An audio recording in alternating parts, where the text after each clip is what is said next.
நான்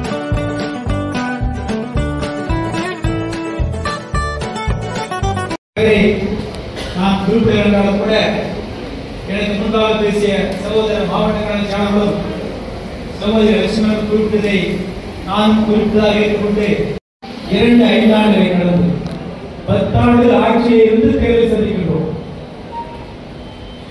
இப்படி மக்கள் நல்ல விழிப்புணர்வு விஞ்ஞான உலகம் செஞ்சதெல்லாம் விட்டுவாங்க, ஒன்னொன்று செய்யாதான் வசூலிப்பாங்க. அந்த மாதிரி காலகட்ட அமைப்பில் 10 ஆண்டுகள் ஆட்சி செய்து நின்று தேர்தல் நிற்கின்ற பொழுது மக்களின் மனதை ஒரு மாற்றமாக தெரியும். அது மட்டுமல்லாமல் 10 ஆண்டுகள் தொடர்ந்து ஆட்சியே இல்லாமல் இந்த திமுக இந்த தேர்தல் எப்படியாவது வெற்றிவிட வேண்டும் என்ற நோக்கத்திலே ஏராளமான பொய்யான பொடியான நூற்றுக்கணக்கான வாக்குறுதி கொடுத்தார்கள். மக்கள் நம்பினார். ஒரு பக்கம் திமுக மாற்று இந்த போடி வாக்குகள் இந்த வாக்குறுதிகள் நம்பினார். ஒரு பக்கம் 10 ஆண்டுகள் ஆட்சி.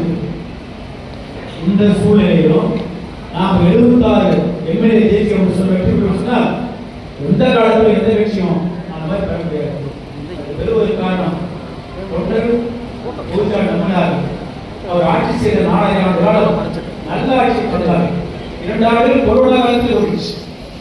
அப்படி செஞ்சதுனாலதான் 76 அந்த 76 வெற்றி பெற்றது மட்டுமல்லாமல் குறைந்த வாக்கு வித்தியாசத்தை ஒரு 2000 வாக்கு வித்தியாசத்தில் 34 தொகுதி, இன்னும் சில தொகுதி 5000 வாக்கு வித்தியாசத்தில் ஓடிச்சு.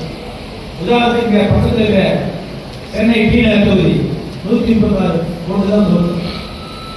அப்ப 136 ஓட்டு இன்னொரு 68 ஓட்டு வாங்கி வச்சு சரிசமமாய் இன்னொரு 5 ஓட்டு வாங்கி வச்சு 5 ஓட்டு ஜெயிச்சிருக்கான். நான் குறிப்பிடுவது காரணம் அதுக்கு 250 பூத்து இருக்கு. ஒரு ஓட்டு கூட்டி சேர்த்து வாங்கினா நாம் ஜெயிச்சிருக்கோம். வட்டக்கழகம், பகுதி கழகம், பகுதி சார்புடைகள், மாவட்ட கழகம், மாவட்ட சார்புடைகள், முக்கியமாக வாக்குக்கிளை செயலாளர்கள், வாக்குச்சாவடி